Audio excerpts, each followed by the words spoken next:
welcome to another episode of the Ice Cream for PRs podcast. My name is Jeff Nippard, and back with me again this week is my co-host, Robin Gallant. Hi. And this week we have a very special guest, Andrew Vigotsky, who is the research consultant for the Strength Guys. Welcome to the podcast, Andrew. Thanks for having me. So today we're going to talk about a whole bunch of stuff related to hamstrings. We're going to start with the basic anatomy, and then we're going to go into some more practical stuff and answer questions like, what is the best way to go about training them? Is the muscle fiber composition of any great significance here? And its involvement in exercises like the squat and the deadlift, for example. But before we get into that, Andrew, why don't you just go ahead and let our audience know a little bit about your training background and your academic background. Sure. So I used to bodybuild. I first got into bodybuilding in 2010 after I had an injury and I couldn't go back to lacrosse, so I started lifting. And I just got really into it. I first competed in 2010, like I said. Or no, it was 2011, sorry. And then in 2012, I competed for the third time. I competed twice in 2011. And then from there, I just got really into the academic end of things, specifically exercise science and kinesiology. And now I'm finishing up my bachelor's in science of kinesiology at Arizona State University, where I also complete biomechanics research, and I work with Bart Contreras and do research with him as well. And Andrew is clearly a really intelligent guy, and he's someone that I'm always impressed by his ability just to cite research off the top of his head. So we have a group chat with all of us coaches at the Strength Guys, and if I ever ask a question, it's like he's very, very quick to respond with the author and the date of the study, and then, a link will follow or something. So Andrew is a guy who definitely knows his stuff. So we'll delve right into the basic anatomy of the hamstrings. I'm not exactly sure what our listenership actually has in terms of education on this topic, so I'm just going to start relatively basic, and throughout the course of this conversation, there's probably going to be a nice bit of jargon that you might not be familiar with.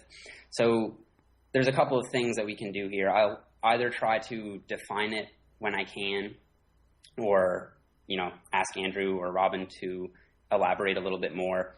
Or it might not hurt to just have a search engine on hand in case you didn't understand a certain term, and then you can just plug it in. But like I said, we're going to start basic. So essentially the hamstrings are a group of four muscles, the semimembranosus, semitendinosus, biceps femoris short head, and biceps femoris long head. So Andrew, maybe you can just give us a little bit more detail about that basic anatomy in terms of origin and insertion, and then the implications of that in terms of what this muscle actually does when it contracts. So the hamstrings are kind of split up into two parts, the medial and the lateral. The medial consists of the semimembranosus and the semitendinosus, and those insert into the medial side of the lower leg, or the tibia. And then those originate from part of the pelvis. It's called the ischial tuberosity. So they cross both the hip joint and the knee joint. As far as the biceps femoris goes, that's split up into two parts. So there's the short head, which originates on the femur itself, and that inserts into the fibular head of the lower leg. And then the long head also originates on the ischial tuberosity, and that inserts on the fibular head as well. Okay. So just to break that down, in case people are having a tough time visualizing this, basically the ischial tuberosity comes off of your pelvis. It's a little notch at the bottom of the pelvis. So if you're picturing a pelvis, it's kind of like a heart, it's like a butterfly shape. And then the bottom little part of the butterfly wing would be the ischial tuberosity. And that's where the hamstrings originate from. And the difference between what is origination origin and insertion. And origin is the portion or the part of the body where the muscle fibers connect to the skeleton. It's the most medial, or the medial most proximal. Or proximal. Yeah. So it's the closest to the center of the body, and basically they're just two sides of the same coin. It's just where the muscle connects to the bone on either side. Yeah, that's a good explanation. So in this case, we have the hamstrings originating at the pelvis, then they pass the hip joint, they go all the way down the femur, which is that long part of your upper leg. They cross the knee joint, and then they either insert more medially, or that is to say more close to the midline at the tibia, which is your shin bone. Like your inner thigh. Yeah, well, they would insert. They run down the inner thigh. And insert on the inner part of the lower leg. Yes, which is your shin bone / tibia. Or on the fibula, which is the thinner bone, which also makes up your lower leg. Does that sound about right, Andrew? Yeah, that's perfect. Yeah. So of particular importance here is that this would be an example of a biarticular muscle. And basically that just means that it crosses two joints. So in this case, the hip joint and the knee joint. And when the muscle contracts, it can control movement at both joints. So you can get movement around the hip from the hamstrings, and then you can also get movement around the knee from the hamstrings. Right. So as a result of this, the hamstring can contribute to both knee flexion, or an action that you would do when you're doing like a leg curl, or it can also contribute to hip extension, which is basically if you're bent over at the hips, then you kind of straighten back out. That would be like hip extension. Hip thrust. Yeah, like a hip thrust would be another example. Or a Romanian deadlift. So Andrew, I think that something that has been talked about is that not all of the heads of the hamstrings, or not all of the muscles involved, cross both joints. And the short head of the biceps femoris specifically only crosses the knee joint, and as such it can't contribute to hip extension, since it doesn't even cross that joint. Do you think that this is a significant factor when it comes to training hamstrings? And you'll hear people say things like leg curls are superior to predominantly hip extension movements because all four heads of it, or all four muscles, cross the knee joint, whereas only 3 of them cross the hip joint. What are your thoughts on that? Well, I don't think it's that dichotomous. I think it's best to work from both hip extension and knee flexion. But in general, the short head of the biceps femoris isn't a very large muscle, at least not compared to the rest of the hamstring. So if someone were to only do hip extension based movements, I'm sure their hamstrings would still grow, just probably not to the extent. But something also to consider is Brad Schoenfeld and others came out with this study late last year. I think it just went to full print early this year. Anyway, what they showed was lying leg curls exhibited higher activation in the distal portion of the hamstrings, both medial and lateral. But straight leg deadlifts exhibited similar proximal, so closer to the hip, activation of the medial and lateral hamstring. So they had similar activations closer to the hip, but the lying leg curl had better activation further away from the hip. What that means for hypertrophy, we're not quite sure yet. He's saying that the stiff-legged deadlift and the lying leg curl had the same amount of activation near to the hip, but then at the knee, the lying leg curl had like a lot more activation at the bottom portion of the hamstring, and it was like quite a bit more for the lateral hamstrings and a little bit more for the medial hamstrings. So does this weigh in on the comparison of the two exercises? Like with the leg curl, you have greater activation closer to the knee joint and the same activation closer to the hip joint. So this would sort of tip the scale at least a little bit in favor of a knee flexion exercise, right? Right. You'd think, at least at first, but something to consider is, I'm sure you've heard of Brad Schoenfeld's 3 mechanisms of hypertrophy. So there's mechanical tension, metabolic stress, and muscle damage. Yes. Mm-hmm. Well, the thing is, since you're working the hamstrings at shorter muscle lengths during something like a lying leg curl, you're not getting as much muscle damage because there's not as much strain or not as much stretch on the hamstrings. So what about a seated leg curl then? Because they're stretched at both the hip and the knee joint. So yeah, I think that might show something. Yeah, I think that would be more similar to something like a good morning or stiff leg deadlift in terms of mechanical tension or not mechanical tension, sorry, muscle damage. Damage because of the stretching. So what that means to our listeners is that when you're bent over at the hips, your hamstrings are in a stretch position near the hips. And when your knee is extended, so like in a leg extension, when your knee is fully extended, your leg is straight, your hamstrings are stretched at the knee joint. So what Andrew's saying is that it may be better to be doing an exercise movement that causes the hamstring to be fully stretched at one point in the movement, so where the hips are bent and the knee is extended. And that, he's saying, will cause more muscle damage. But like you could make that same argument for the seated leg curl from a standpoint of active insufficiency, don't you think? In just in case our listeners don't know, active insufficiency is when your muscle can't maximally contract at one joint because it's already shortened at another joint. So in this case, if you were lying down and doing a lying leg curl, your hamstring would already be shortened at the hip joint because your hips are extended. So then when it tries to shorten by doing knee flexion, it just can't do that as much. There's an insufficiency there. That's called active insufficiency. But when you sit down, your hip is flexed, so your hamstring isn't any longer, it's not shortened at the hip anymore. It's stretched at the hip.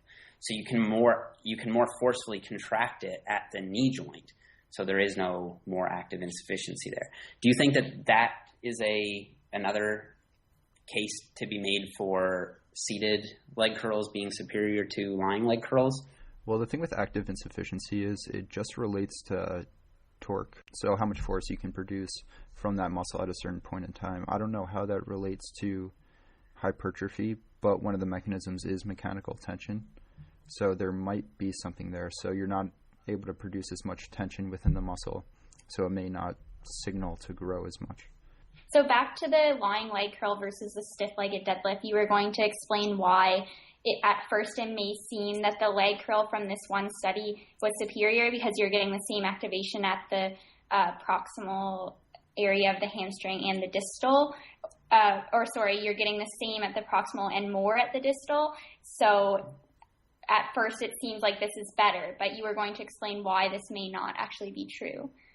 So because the hamstrings aren't put into any sort of stretch with the lying leg curl, you're kind of missing out on one of the mechanisms. But if you were to include both a hip extension-based movement and a knee flexion-based movement, then you're kind of hitting the hamstrings from both sides and making the best of both worlds. Mm-hmm. So like the end moral or like the end of this kind of story would be that it would just, rather than trying to make it black and white and choose one or the other, like it's best to just incorporate both hip extension, hamstring exercises and the knee flexion. Yeah, exactly. Yeah. And do you think it would also, to subdivide that even further, do you think it would be a good idea to combine seated leg curls and lying leg curls for the reasons that we sort of discussed? Yeah, I think that might be a good idea. It certainly can't hurt. Yeah. Mm-hmm. So I'm going to get to hip extension exercises, but first I just want to touch on the leg curls because since we're there, and then we can kind of just like let that one rest. Okay. We talked about this quite a bit, Andrew, and it was something that seems quite simple when you just look at it on its face, but when you examine a little bit more deeply, there's kind of quite a bit of complexity there. And that's where you point your ankles when you're doing leg curls. So in this case, we looked at lying leg curls. And so you can either plantar flex your ankle, or that is like the action that you would do when you push down on a gas pedal, or you can dorsiflex your ankle, which is like pointing your toes up at the ceiling when you're doing leg curls. Or, well, if you're lying down, it would be like pointing it up at your shin, I guess. So you can do one of those two things. And what I've found in my own experience is that when I point my toes up towards my shins, or I dorsiflex, I'm stronger. But if I plantar flex, I can get a better mind-to-muscle connection. No, I know when we were talking about this, you went and you ran your own little EMG experiment on yourself. maybe you could talk a little bit about that, and if you think that one variation might be better than the other, or what your practical recommendations would be.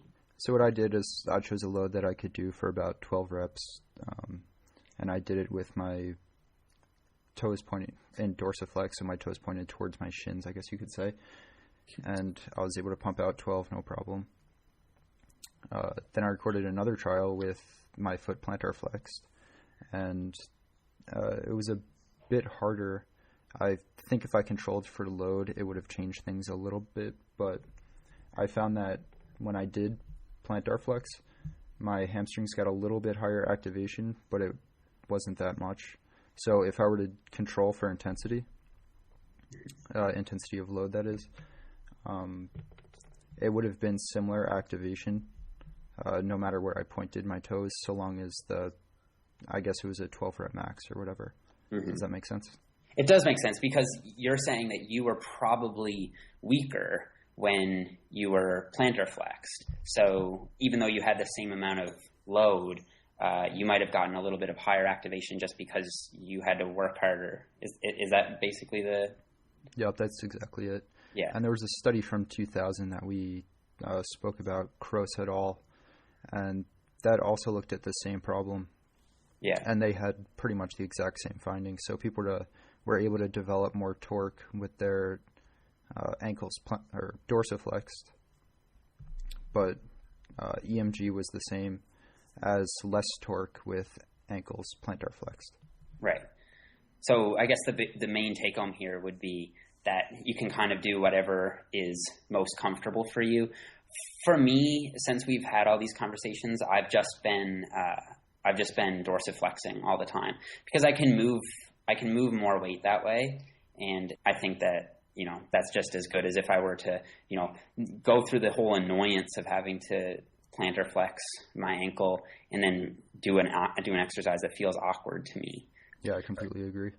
And I just had a question. Were you saying that when you wish you controlled for the intensity of the load, were you saying that when you were dorsiflexed, you were just stronger and you just had a higher 12 RM, and that when they were plantar flexed, you wanted to control that to make it, like, you would have to control the load so that it would... Right, that's exactly it. Okay. So I didn't take a 12 rep max for each. I just took a 12 rep max for what I normally do, which I normally dorsiflex. So okay. Then when I went to plantar flex, I wasn't as strong, and it was a lot harder to complete the set. Mm-hmm. So in controlling for that, you're basically just like accepting the fact that you are definitely stronger when you're dorsiflexed in that movement. Yeah, definitely.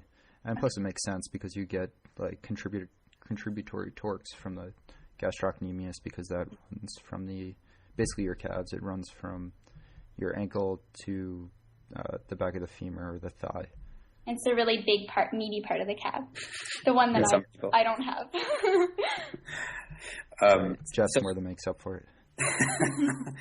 Yeah, that's true. Jeff makes up for everyone's calves. So I was just going to get into a little bit more of the intricacies there, and then we'll leave it, Andrew.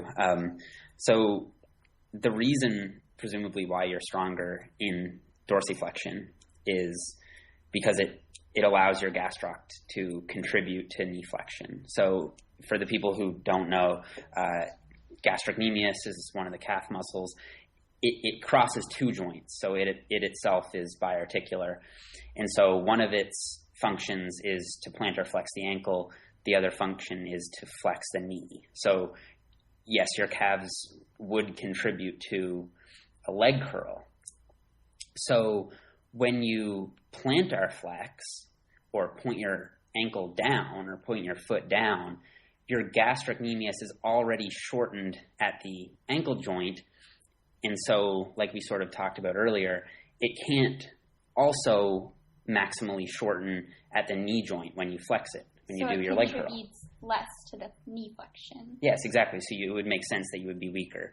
Now, when you dorsiflex or point your toes up towards your shins, let's say, it takes your gastrocnemius out of active insufficiency. So now it can contribute more fully to knee flexion. And so that would be why you're stronger. It's not because your hamstrings somehow become better at moving the resistance. It's just that now you have another muscle that's coming into play more so. Mm-hmm. Do you think that would be an accurate categorization of what's going on, Andrew? Yeah, I couldn't have worded it better myself. Okay. And I also just wanted to talk about one other thing just quickly, because I feel like people would be able to relate to this. When you're doing a lying leg curl and you're on like a flat, like the bench is flat, I find myself anyway, like trying to flex at the hips to make it easier for me to curl the weight. So I'll like kind of put my elbows under my body and prop myself up, and that's to put my hips out of full extension and try to stretch my hamstrings a bit more to make it easier for me to flex at the knee and curl the weight up. So if people can relate to that, like the fact that they want to be flexing at the hips and stretching their hamstrings more, it's because it's actually like causing your hamstring to be in a better position to curl up the weight. Mm-hmm. I just thought I'd throw that in there. Mm-hmm. Let's move on to the gliding the basic. Yeah, we could talk about the gliding leg curl, I suppose. There are all these variations of leg curls, right? The Nordic leg curl.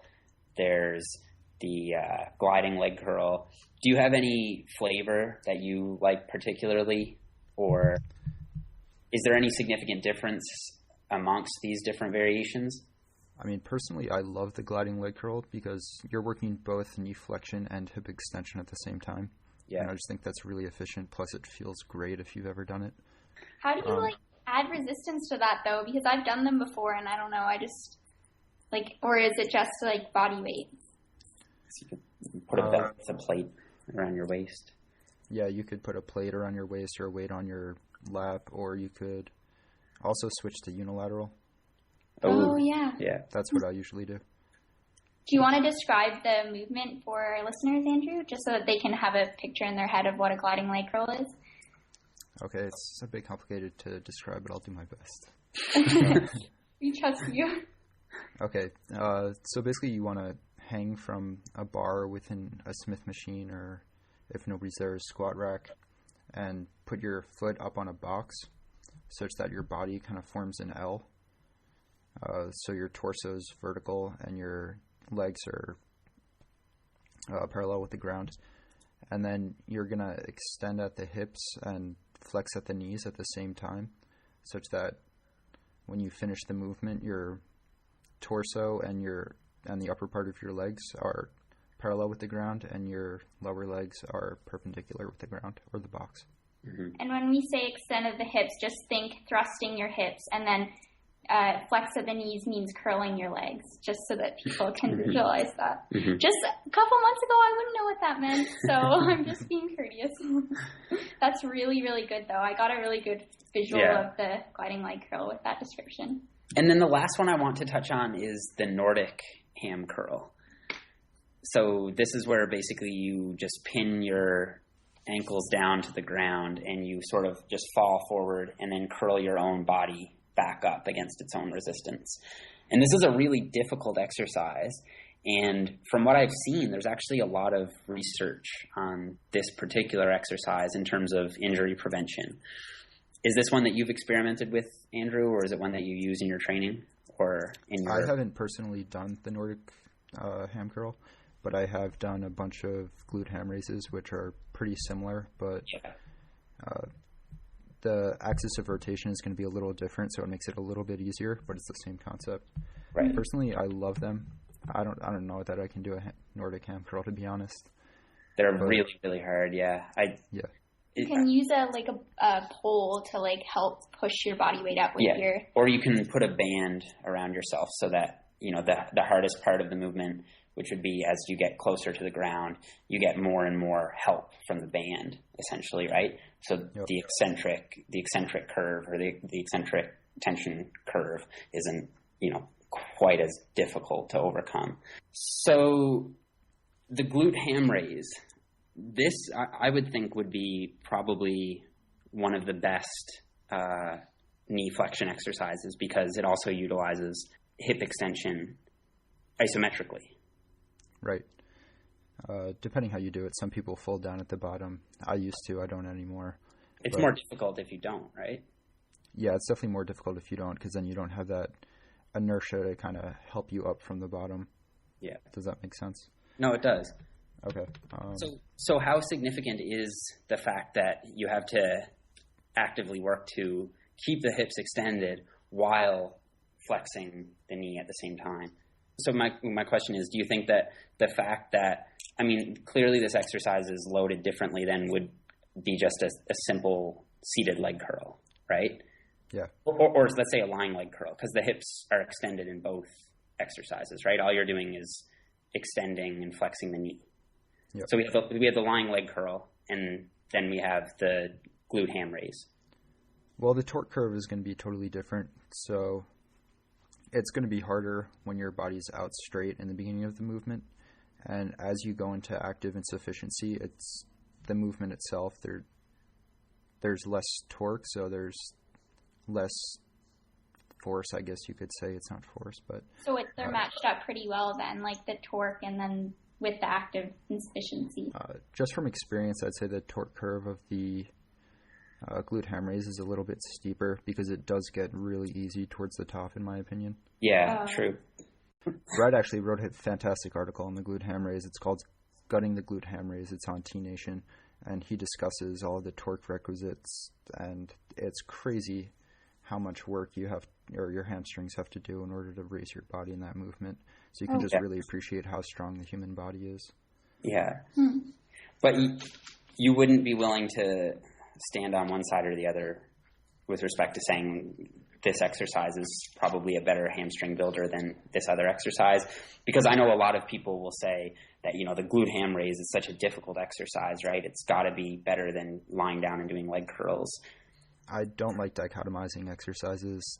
Well, I'm sure it's better for like injury prevention type stuff, because we were talking before, the Nordic ham curl has been shown to be beneficial because it's eccentric, accentuated and all that. But as far as building hamstrings, the glute ham raise doesn't have constant tension, so that's something to consider. With a lying leg curl, you're always in tension, and your hamstrings always have to produce a force, but there's a period in the glute ham raise where that's not the case, so that's something to consider as far as hypertrophy goes. But yeah, I wouldn't say one is better than the other. See, what I would have thought before hearing what you just said at the beginning about the EMG activity in the most proximal and distal aspects of the hamstrings and the leg curl is that I would expect that the glute ham raise would have greater EMG activity towards the hip, so in the most proximal part, than a lying leg curl, because you have to act isometrically to keep the hips extended throughout the movement actively, right, as you descend. Whereas in the leg curl, you're just lying there, so all you're doing is just curling the weight up. Passive. It's passive, right? So I would expect more activation towards closer to the ischial tuberosity, let's say. Well, then if you bring something like the stiff leg deadlift into this, which is totally hip extension, why wouldn't that have more proximal activation than the glute ham raise? So you're saying there is no difference between the stiff-legged deadlift and the glute ham raise for the activation near to the hip? What he's saying is well, according to my logic, then the stiff leg deadlift and the lying leg curl should have completely different levels of activation closer to the hip, right? He's saying that the stiff leg deadlift should have more proximal activation because it more actively works hip extension. But that's not what you see. You see equal activation. Oh, okay. Right? That's what I was asking, yeah. Yeah. Yeah, that's exactly what I'm saying. Yeah. Okay. So that actually makes sense. That clears it up. That's why I said that's what I would have said if I hadn't heard what you said about Schoenfeld's research, if it was Schoenfeld. The regional differences paper, yeah. Okay, so let's talk about the different hip extension movements. Different hip extension movements. I really like the 45-degree hyperextension. I don't know why it's called a back extension, but I think it should be called hip extension. What else? We have good mornings, which I actually just published the paper on. Stiff leg deadlifts, RDLs, SLDLs. There are a ton of them. Let's just quickly compare and contrast these. So out of the deadlifts, how can we best train the hamstrings with a deadlift type movement? So we have the sumo deadlift, conventional deadlift, and let's just say the Romanian deadlift. Brett published an article called Are All Hip Extensions Created Equal? This was a couple of years ago.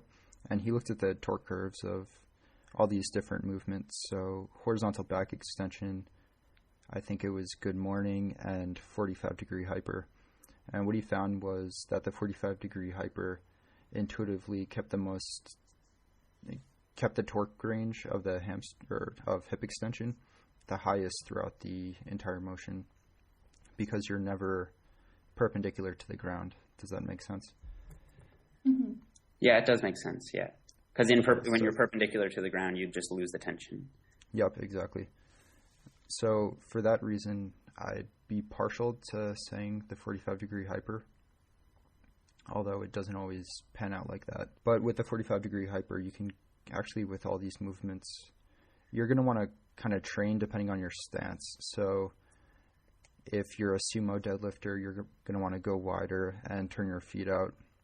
And that will emphasize the lateral hamstrings, which actually have a greater hip extension moment arm. So they're better for hip extension than the other two hamstrings. I don't know if I could pick one and say that's best. Mm-hmm. But so do you if think I had to pick one, it would be 45-degree hyper. Yeah. So, I mean, I would put that exercise on, let's say, higher ground than a conventional deadlift. Oh, yeah, for sure. Yeah. The deadlift itself isn't a huge hamstring exercise. Neither is the squat, interestingly enough, even though everybody talks about it like it is.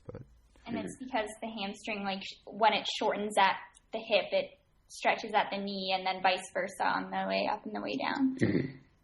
Yep, exactly. So it basically just plays like a stabilizer role in each of those movements. Mm-hmm. Is that right? Yeah. So there's a little bit of stretch in the hamstrings in the deadlift, and a little bit less in the squat. It's hardly any in the squat, but it is there, at least according to my calculations. There's one study on that, and I'm pretty sure their calculations are wrong. So let's talk about that then, because this is something you hear a lot, right? You'll hear people say, if you want big legs, all you have to do is squat. But yeah, you know, squats are a great exercise for the quads. They're a good exercise for the glutes, but they're not a really good exercise for the hamstrings, because the hamstrings are dynamic stabilizers for the squat. So yep. when the knee and the hip are both flexing on the way down, the hamstring is shortening at the knee and lengthening at the hip. So its overall length doesn't really change. And then when you stand back up, the opposite happens. So it just switches. So its length doesn't really change again. So we can contrast this with, let's say, the quadriceps, which on the way down, you have the knee flexing and they're lengthening. And then when you stand back up to extend the knee, they shorten. And so it would make sense that this would serve as a greater stimulus for that muscle than would if it just stayed the same length the whole way through the movement. Right? So now let's contrast that with, let's just say, a conventional deadlift. So how does a conventional deadlift differ? Because here you still have flexion at the hip and the knee during the eccentric, and extension at both during the concentric. However, like you said, the stretch on the hamstring is a little bit different. Maybe you could elaborate on that a little bit. So in the starting position of a conventional deadlift, somebody's hips are a lot higher off the ground than when they squat. So their knees are more extended. So they're going to start off with a longer hamstring than they would if they're squatting or something like that. Like when they're in the bottom of a squat. Mm-hmm. Yeah. So because they're in such great hip flexion and their knee flexion isn't a whole lot, they're going to have a stretched hamstring, and that's going to put them in a kind of advantageous position to utilize their hamstrings to help them extend their hips, especially after they've passed their knees within the pole. Mm-hmm. Yeah. Because it's usually like a little bit of knee extension, and as you're passing your knees are fully extended, and then it's all hip extension from there. Mm-hmm. So biomechanically, we have pretty good grounds for using exercises other than the squat if you want to build big hamstrings. Is there any EMG research that you know of that sort of corroborates this? Yeah, there are a bunch of EMG research on the squat looking at the hamstrings. All of them come out to they're all actually around 20% of maximum voluntary contraction of the hamstrings. Mm-hmm. And they're pretty crappy. Yeah, it's not good at all. Yeah. Actually, Eben, there's a researcher named Eben, Ebben. He wrote a paper a few years ago just on why the squat is not a good exercise for developing the hamstrings. So for those interested in this topic, that may be a good read. Mm-hmm. And while we're on the topic of EMG research, I know this is something you've been vocal about. Maybe we can touch on how we should use it and how we should apply it. And maybe you can just briefly touch on its limitations. I know some people in the community are quick to just disregard EMG research entirely, and then others are quick to jump on it and say, well, look at this, we have greater activation here, therefore XYZ. So EMG stands for electromyography, and basically when a muscle activates an electrical potential, it's called a voltage. So an electrical potential spans across the muscle fiber in order to tell it to basically contract.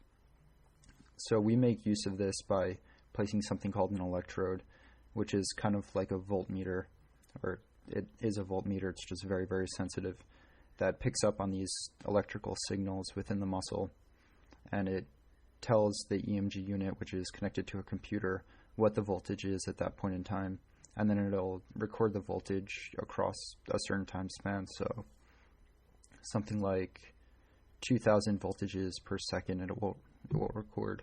So you'll have all those data points, it'll form a graph, and you can kind of see what electrical potential exists within the muscle across the course of a movement. Mm-hmm. So you're seeing like you place the little electrodes at different points on the person's skin, like on the muscle that you're trying to investigate.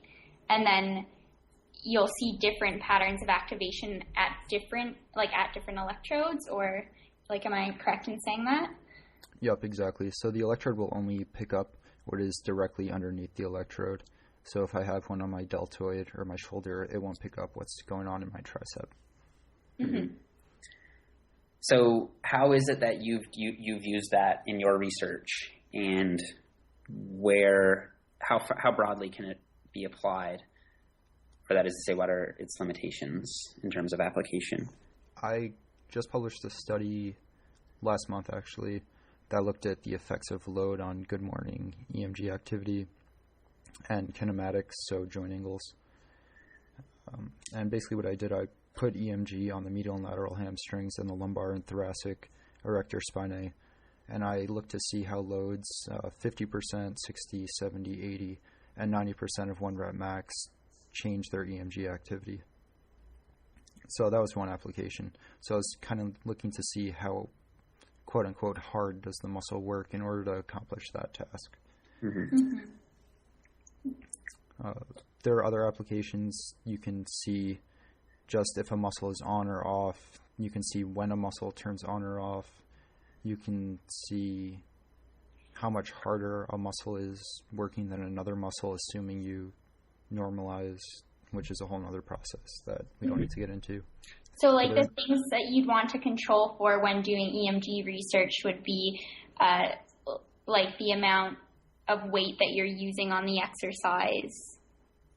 And what would be examples of things that should be controlled for when you're doing EMG research to make sure that it's a better representation of what's actually going on? Yeah, actually, weight used or load used is a huge one, because there was a study that looked at the squat Caterzano, and what they did was they looked at different squat depths and its effects on EMG activity. Mm-hmm. What they did was they didn't control for load, so they used the same load with a partial squat as they did with a deep squat. So right. Obviously, if you use whatever 80% of your 1 rep max of a deep squat with a partial squat, that's not going to be that hard. So your muscles aren't going to need to work as hard to accomplish that task. So they saw these huge numbers for like the gluteus maximus with a deep squat, but the partial squat wasn't as much. And it's So because the subjects weren't being challenged enough with 80% of their deep squat max with a half squat. Yeah. Yeah, pretty much. Now, don't quote me on the 80%. That's just an arbitrary number. Sure. Yeah.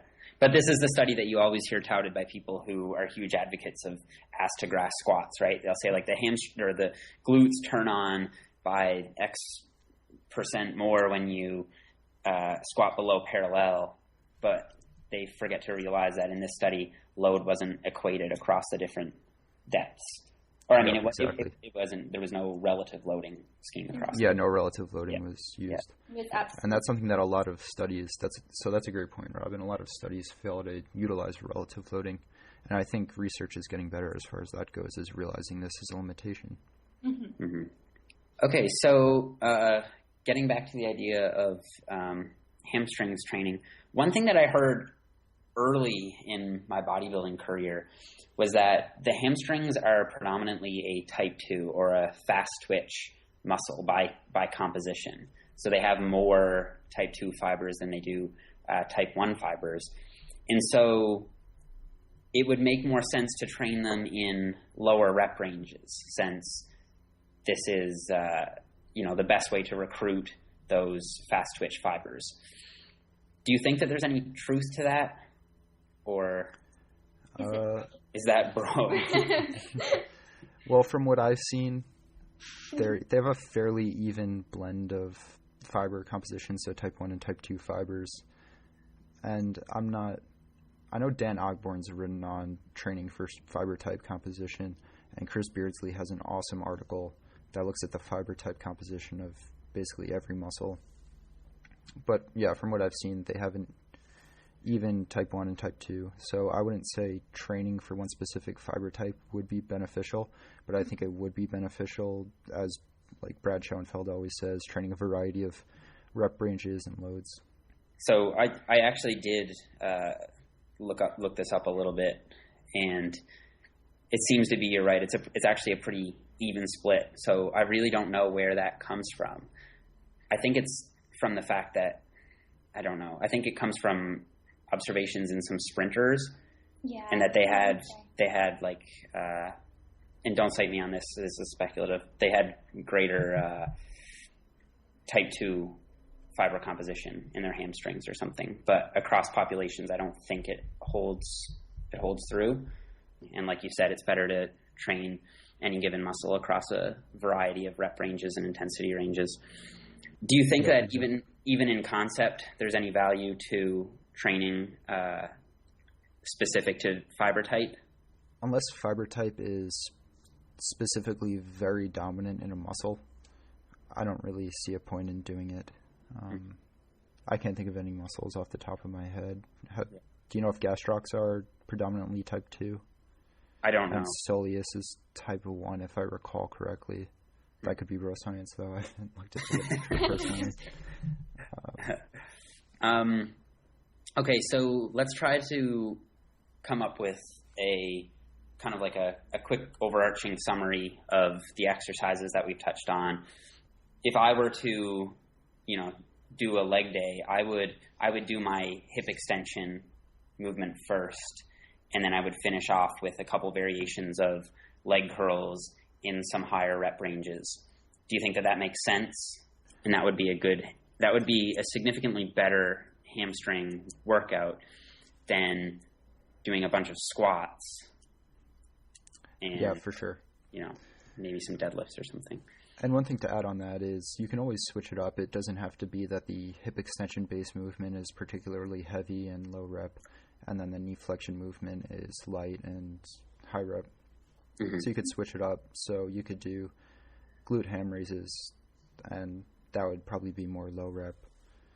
And so that would be for knee flexion. And then for hip extension, you could do something like 45-degree hypers and do like sets of 20 or something like that. So it could really work both ways. Mm-hmm. But I do agree in that you should work both high and low intensities with different rep ranges, and you should definitely include both movements at the knee and at the hip. Yeah. Interesting. And what about the hip thrust? I know Brett is a huge fan of that exercise, and he's branded it. But there's actually a ton of EMG activity in the hamstrings.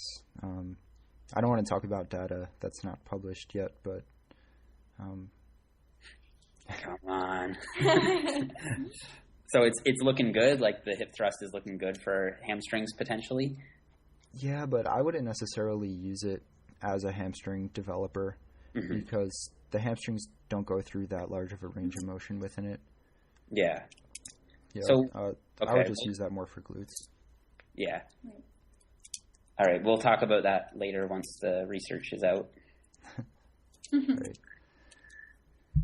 So is there anything else you'd like to add in terms of how best to go about training the hamstrings, or do you think we've pretty much covered everything as far as strength? I've written quite a bit on injury prevention. I don't know how interested your listeners are in that.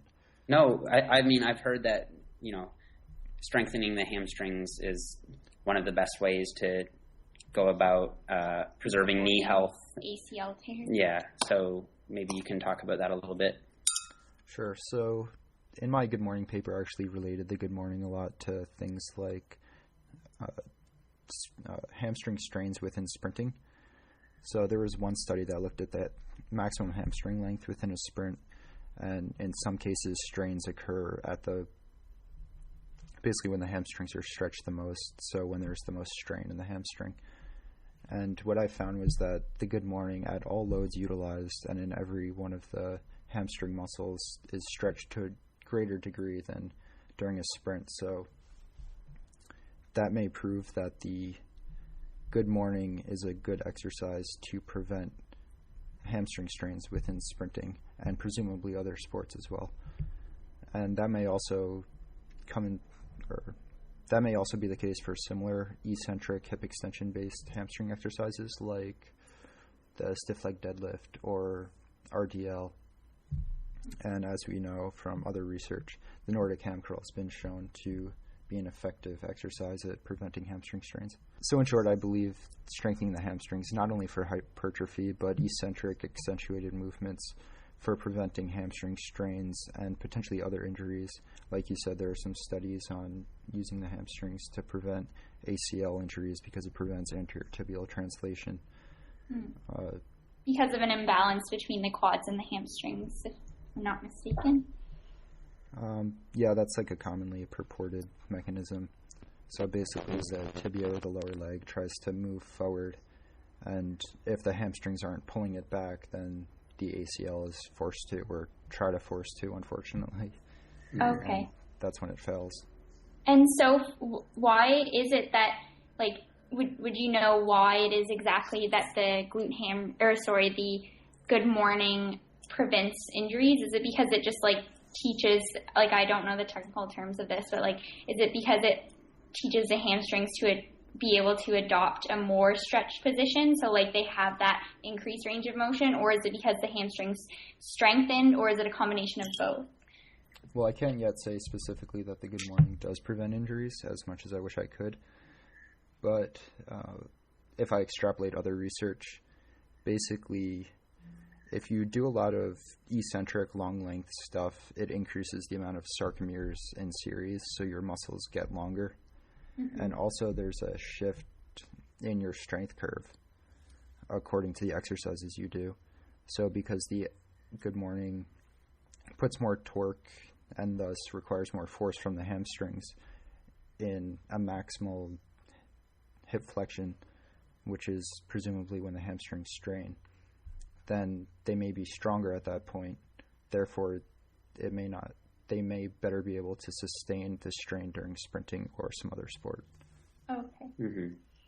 Yeah, so it basically shifts or it changes the length-tension relationship, so it can contract more forcefully in a more lengthened position than it would if you hadn't have done an exercise like the good morning, right? Yep, presumably so. Yeah. Cool, that's actually quite interesting, Andrew. And congrats on getting that published, by the way. That's pretty cool. Yeah, that's awesome. Thank you. Myron. So if I ever have any questions about good mornings, you're the guy. Yeah, I know more than I'd like to know about the good morning. That's cool.